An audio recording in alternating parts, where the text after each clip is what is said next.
ಗ್ರಾಮದೇವತೆ ಹಬ್ಬದ ಅಂಗವಾಗಿ ಶ್ರೀಮತಿ ಸರಸ್ವತಿ ಶಿವಣ್ಣವರ ಸ್ಮರಣಾರ್ಥ ಸರಸ್ವತಿ ಶಿವಣ್ಣವರು JP ಅವರ ಅವರ ಮಾತಾಪಿತೃವರ ನೆನಪಿಗೆ ಸ್ಮರಣೆಗಾಗಿ ಒಂದು ರಂಗೋಲಿ ಸ್ಪರ್ಧೆಯನ್ನು ಮಹಿಳಾ ದಿನಾಚರಣೆಯೂ ಸೇರಿದಂಗೆ ಎಲ್ಲ ಮಹಿಳೆಯರಿಗೆ ಸೇರಿಸಿ ಅವ್ರಿಗೊಂದು ಏನಾದರೂ ಒಂದು ಕಾರ್ಯಕ್ರಮವನ್ನು ರೂಪಿಸಬೇಕು ಅಂತ ಒಂದು ರಂಗೋಲಿ ಸ್ಪರ್ಧೆಯನ್ನು ಮಾಡಿದ್ದಾರೆ. ರಂಗೋಲಿ ಸ್ಪರ್ಧೆ ಬರೀ ರಂಗೋಲಿ ಬಿಡಿಸೋದು ಅಷ್ಟೇ ಅಲ್ಲ, ರಂಗೋಲಿ ಹಿಂದೆ ಒಂದು ಧ್ಯಾನ ಇದೆ, ರಂಗೋಲಿ ಹಿಂದೆ ಒಂದು ತಂದೆ ಆದಂಥ ಒಂದು ಶ್ರಮ ಇದೆ. ಮತ್ತು ಅದಕ್ಕೆ ಅದರಲ್ಲೂ ವಿಶೇಷವಾಗಿ ರಂಗೋಲಿ ಬಿಡಿಸ್ತಕ್ಕಂಥ ಚಾಕಚಕ್ಯತೆ ಒಂದು ಕಲಾ ಪ್ರಕಾರ ಮನುಷ್ಯರಿಗೆ ಅನೇಕ ವಿಷಯಗಳಲ್ಲಿ ತನ್ನ ಕಲಾ ಪ್ರಕಾರನ ಪ್ರದರ್ಶನ ಮಾಡೋಕ್ಕೆ ಒಂದು ಅವಕಾಶ ಸಿಗುತ್ತೆ. ಕಲರ್ ಕಾಂಬಿನೇಷನ್ ಇದೆ, ಅದರಲ್ಲಿ ಕಲರ್ ಕೂಡ ಭಾಳ ಪ್ರಾತಿನಿಧ್ಯವನ್ನು ಹೊಂದಿದೆ. ಇವೆಲ್ಲವನ್ನು ಸೇರಿದಂಗೆ ಒಂದು ಬೆಳೀತಾ ಇದೆ, ಸಂಪೂರ್ಣವಾದಂಥ ಒಂದು ಬೆಳೀತಾ ಇದೆ. ಅದರಿಂದ ಒಂದು ಮೆಸೇಜು ಇದೆ. ಹಾಗಾಗಿ ರಂಗೋಲಿ ಸ್ಪರ್ಧೆ ಕೇವಲ ಮಹಿಳೆಯರಿಗೆನ್ನಕ್ಕಿಂತ ಹೆಚ್ಚಾಗಿ ಪ್ರತಿಯೊಬ್ಬರಿಗೂ ಕೂಡ ಆ ಬಣ್ಣದ ಪ್ರಕಾರಗಳು ಮನುಷ್ಯನ ಜೀವನದಲ್ಲಿ ನಡೀತಾ 7 ಬಣ್ಣಗಳು ಕೂಡ ಇಲ್ಲಿ ವಿಶೇಷ ಸ್ಥಾನಮಾನವನ್ನು ಗಳಿಸಿದೆ. ಅದರಲ್ಲೂ JP ಅವರ ತಂದೆ ತಾಯಿಗಳ ಸ್ಮರಣಾರ್ಥ ಮಾಡಿರ್ತಕ್ಕಂಥ ಈ ಒಂದು ಸ್ಪರ್ಧೆ ಸುಮಾರು 4 ಬಹುಮಾನಗಳನ್ನು ಮಕ್ಕಳಿಗಾಗಿ ಮತ್ತು 5 ಬಹುಮಾನಗಳನ್ನು ಮಹಿಳೆಯರಿಗಾಗಿ ಮೀಸಲಿಟ್ಟು ಸುಮಾರು ಒಂದು 50ಕ್ಕೂ ಹೆಚ್ಚು ಜನರು ಇದರಲ್ಲಿ ಭಾಗವಹಿಸಿರ್ತಕ್ಕಂಥ ಈ ಸ್ಪರ್ಧೆ ಭಾಳ ವಿಶಿಷ್ಟವಾಗಿ ನಡೆದಿದೆ. ಜೊತೆಯಲ್ಲಿ ಮಹೇಶ್ ತಲ್ಕಾಡ್ ಅವರು, ನಮ್ಮ ಬಾಲಿವುಡ್ ಕ್ಯಾಮ್ರಾಮನ್ ಅವರು, ನಿರ್ಮಾಪಕರ ಚೇತನ್ ಅವರು, ಶ್ರೀಮತಿ ಮಂಜುಳಾ ಅವರು, ಹಾಗೆ ರುಕ್ಮಿಣಿಯವರು, ಇನ್ನೂ ಅನೇಕರು ಇಲ್ಲೆಲ್ಲ ಭಾಗವಹಿಸಿ ಕಾರ್ಯಕ್ರಮವನ್ನು ಯಶಸ್ವಿಗೊಳಿಸ್ಕೊಟ್ಟಿದ್ದಾರೆ. ನಾಳೆ ಬಹುಮಾನ ವಿತರಣೆ ಇರ್ತದೆ. ಇಂಥ ಅನೇಕ ಕಾರ್ಯಕ್ರಮಗಳು ನಡೆಯೋದ್ರಿಂದ ಮನೇಲಿರ್ತಕ್ಕಂಥ ಹೆಂಗಸರು ಹೊರಗಡೆ ಬಂದಾಗ ಅದರಲ್ಲಿ ಒಂದು ಚಲನೆ ಸಿಗುತ್ತೆ.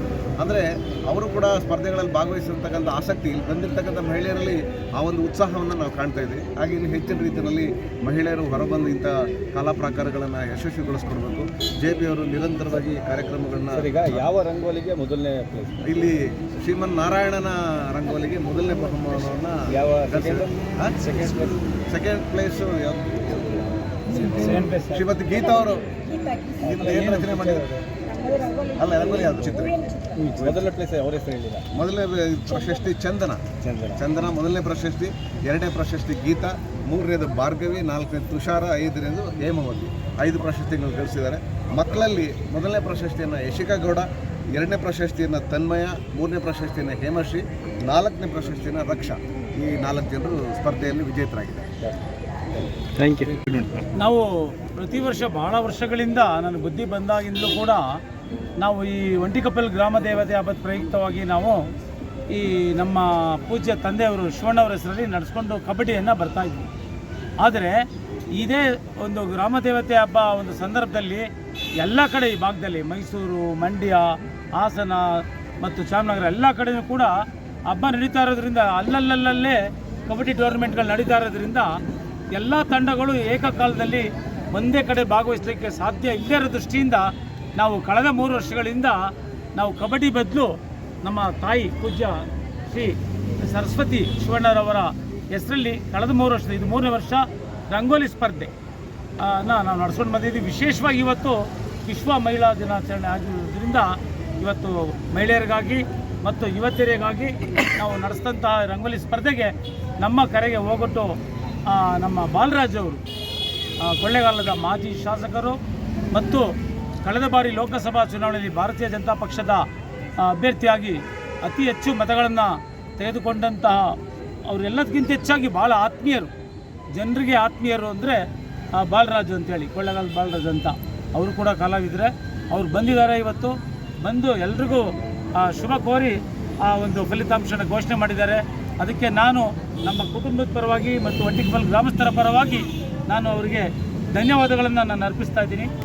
ಅದೇ ರೀತಿ ಬಾಲಿವುಡ್ ಕ್ಯಾಮ್ರಾಮನ್ ಮಹೇಶ್ ತಲ್ಕಾಡ್ ಕೂಡ ಬೆಳಗ್ಗೆಯಿಂದ ತೀರ್ಪುಗಾರರಾಗಿ ಇಲ್ಲಿ ಬಂದು ಇವತ್ತು ನಮ್ಮ ಜೊತೆ ಇದ್ದು ಎಲ್ಲ ರೀತಿಯಾದಂಥ ಸಹಕಾರವನ್ನು ನೀಡಿ ಅವರು ಭಾಗವಹಿಸಿದ್ದಾರೆ. ಅವ್ರಿಗೂ ಕೂಡ ನಾನು ನಮ್ಮ ಕುಟುಂಬದ ಪರವಾಗಿ ಮತ್ತು ನನ್ನ ಸಹೋದರ ಚೇತನ್ ಪರವಾಗಿ ಮತ್ತು ಒಂಟಿಕೊಪ್ಪಲು ಗ್ರಾಮಸ್ಥರ ಪರವಾಗಿ ಅನಂತ ವಂದನೆಗಳನ್ನು ನಾನು ಅರ್ಪಿಸ್ತಾ ಇದ್ದೀನಿ.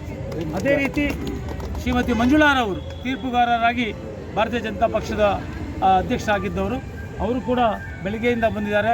ಮತ್ತು ಶ್ರೀಮತಿ ರುಕ್ಮಿಣಿಯವರು, ಶ್ರೀಮತಿ ಬೇಬಿಯವರು, ಅದೇ ರೀತಿ ಅನೇಕರು ಗಣ್ಯ ವ್ಯಕ್ತಿಗಳು ಇವತ್ತು ನಮ್ಮ ಒಂಟಿಕೊಪ್ಪಲು ಏನು ಶ್ರೀ ಆಂಜನೇಯ ಸ್ವಾಮಿ ಟ್ರಸ್ಟ್ನ ಎಲ್ಲ ಪದಾಧಿಕಾರಿಗಳು ಬೆಳಗ್ಗೆಯಿಂದ ಇಲ್ಲೇ ಇದ್ದರು. ಅಧ್ಯಕ್ಷರು ನಾಗರಾಜ್ ಅವರು, ಕಾರ್ಯದರ್ಶಿಗಳು ರವಿಕುಮಾರ್, ಅದೇ ಆಗಿ ಬಸವರಾಜ್ ಅವರೆಲ್ಲರೂ ಕೂಡ ಬೆಳಗ್ಗೆಯಿಂದ ಭಾಗವಹಿಸಿದ್ದಾರೆ. ಈ ಕಾರ್ಯಕ್ರಮದಲ್ಲಿ ಸಹಕಾರ ನೀಡಿದ್ದಾರೆ. ಭಾಳ ಯಶಸ್ವಿಯಾಗಿ ಈ ಕಾರ್ಯಕ್ರಮ ನಡೆದಿದೆ. ಹಾಗಾಗಿ ಭಾಗವಹಿಸಿದ ಎಲ್ಲ ಸ್ಪರ್ಧಿಗಳಿಗೂ ಕೂಡ ಮತ್ತು ಈ ಎಲ್ಲ ಗಣ್ಯರಿಗೆ ನಾನು ಅನಂತ ಧನ್ಯವಾದಗಳನ್ನು ಮತ್ತೊಮ್ಮೆ ಅರ್ಪಿಸ್ತಾ ಇದ್ದೀನಿ. ಜೈ ಹಿಂದ್, ಜೈ ಕರ್ನಾಟಕ. ಕಾರ್ಯಕ್ರಮ ಇಮೇಲ್ ನಡೆದಿದೆ. ಇದು ಏನು ಶೂಟಿಂಗ್ ಏನಾರು ಅರೇಂಜ್ ಮಾಡ್ಕೊಂಡಿದ್ರೆ ಇಲ್ಲ ಸುಮ್ಮನೆ ಇಲ್ಲ, ಖಂಡಿತವಾಗಿಯೂ ಇಲ್ಲ. ಯಾಕೆ ನೀವು ಕೇಳ್ತಾ ಇದ್ದೀರ ಅಂತ ನಂಗೆ ಗೊತ್ತು. ಕಳೆದ ಬಾರಿ ನಾನು ಹುಟ್ಟುಹಬ್ಬ ನಡೆದಂಥ ಸಂದರ್ಭದಲ್ಲಿ ಅಲ್ಲಿ ಭಾಗ್ಯವಂತ ಪಿಕ್ಚರು ಆ ಹುಟ್ಟುಹಬ್ಬ ಸಂದರ್ಭದಲ್ಲೇ ಅದು ಮುಹೂರ್ತ ನಡೀತು ಕೋಟೆ ಆಂಜನೇಯ ಸ್ವಾಮಿ ಮುಂಭಾಗ. ಅದಕ್ಕೆ ಕೇಳ್ತಾ ಇದ್ದಾರೆ. ಇವತ್ತು ಯಾವುದೇ ಪಿಕ್ಚರು ಚಿತ್ರೀಕರಣ ಇಲ್ಲ. ಇದು ಭಾಳ ಭಕ್ತಿಯಿಂದ ಒಂಟಿಕೊಪ್ಪಲು ನಮ್ಮ ಗ್ರಾಮ ದೇವತೆ ಹಬ್ಬದ ನಾವು ನಡೆಸ್ತಾ ಇದ್ದೀವಿ.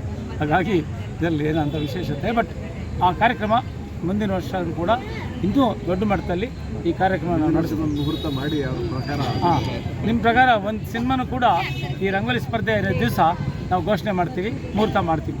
ಚೇತನ್ ಕರ್ನಾಟಕದಲ್ಲಿ ಎಲ್ಲ ಜಿಲ್ಲೆಗಳಲ್ಲೂ ಅವರವರ ಊರಲ್ಲಿ ಗ್ರಾಮ ದೇವತೆ ಮಾಡುವ ಹಬ್ಬ ಹಿರಿಯಕರು ಮಾಡ್ಕೊಂಡ್ಬಂದಿದ್ದಾರೆ.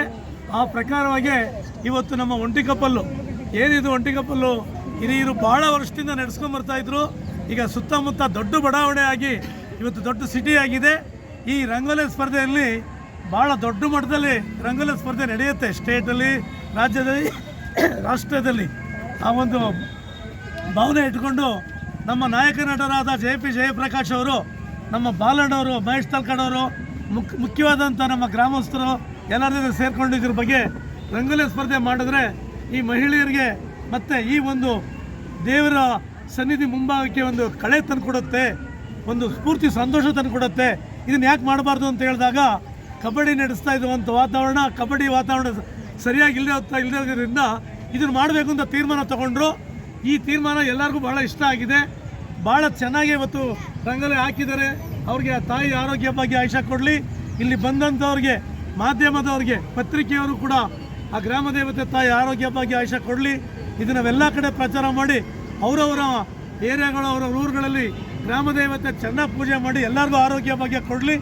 ನನಗೆ ಎರಡು ಮಾತಾಡೋದಕ್ಕೆ ಅವಕಾಶ ಮಾಡಿಕೊಟ್ಟಂಥ ಎಲ್ಲರಿಗೂ ಹೊಂದಿಸಿ ಭಗೀರಥನ ತುಂಬ ಚೆನ್ನಾಗಿ ಎಲ್ಲ ನೋಡಿ ಆಶೀರ್ವಾದ ಮಾಡಿದಿರಿ.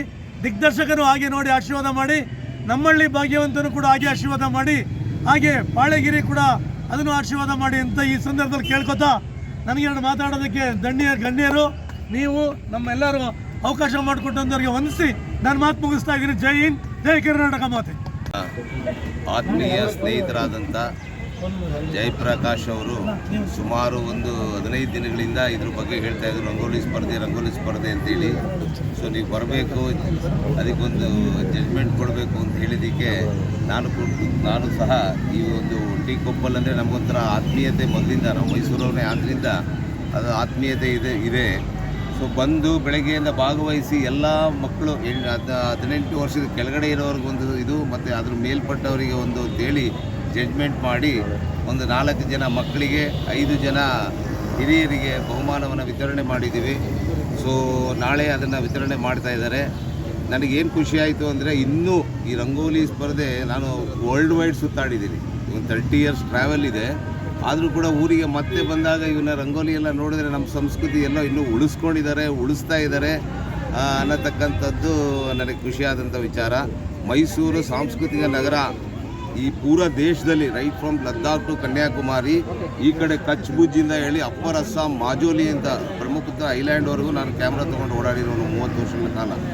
ಆದರೆ ನಮ್ಮ ಮೈಸೂರು ಅಂದರೆ ನೋಡಿ, ಕೂದಲು ಕೂಡ ನಿಂತ್ಕೊಂಡ್ಬಿಡ್ತು. ಮೈಸೂರು ಅಂದರೆ ಅಷ್ಟು ಶ್ರೇಷ್ಠವಾದಂಥದ್ದು. 5 ಸತಿ 6 ಸತಿ ಈ ನಮ್ಮ ಮೈಸೂರಿಗೆ ಭಾಳ ಸುಂದರವಾದಂಥ ಒಂದು ಅವಾರ್ಡನ್ನು ಸಿಕ್ಕಿರೋದು ಖುಷಿಯಾದ. ದೇಶ ಎಲ್ಲ ಸುತ್ತಿದ್ದೀನಿ ನಾನು ಮೈಸೂರು ಅಂತ. ಆದರೆ ಈ ನಡುವೆ ಈ ಮಕ್ಕಳದು ಡ್ರಗ್ಸು ಮೈಸೂರಲ್ಲಿ ಬಂದಿದೆ ಅಂತ ಹೇಳಿದ್ರೆ ಅವರಿಗೆ ಗುಂಡೆ ಹಾಕಬೇಕು. ನೀವು ಮೈಸೂರಲ್ಲಿ ನೀವು ಏನು ಡ್ರಗ್ಸ್ ಅಂತ ತೊಗೊಂಬರ್ತಾ ಇದ್ದೀರಿ ಮಕ್ಕಳಿಗೋಸ್ಕರ, ನಮ್ಮ ಊರಿನಲ್ಲಿ ಅವರಿಗೆ ಗುಂಡು ಹಾಕಿ ಅಂತ ಹೇಳ್ತೀನಿ ನಾನು. ನಮ್ಮ ಮೈಸೂರು ಸಾಂಸ್ಕೃತಿಕ ನಗರ, ಇದನ್ನು ಹಾಗೆ ಉಳಿಸ್ಬೇಕು ಅನ್ನತಕ್ಕಂಥದ್ದು ನನ್ನ ಮನವಿ. Thank you very much.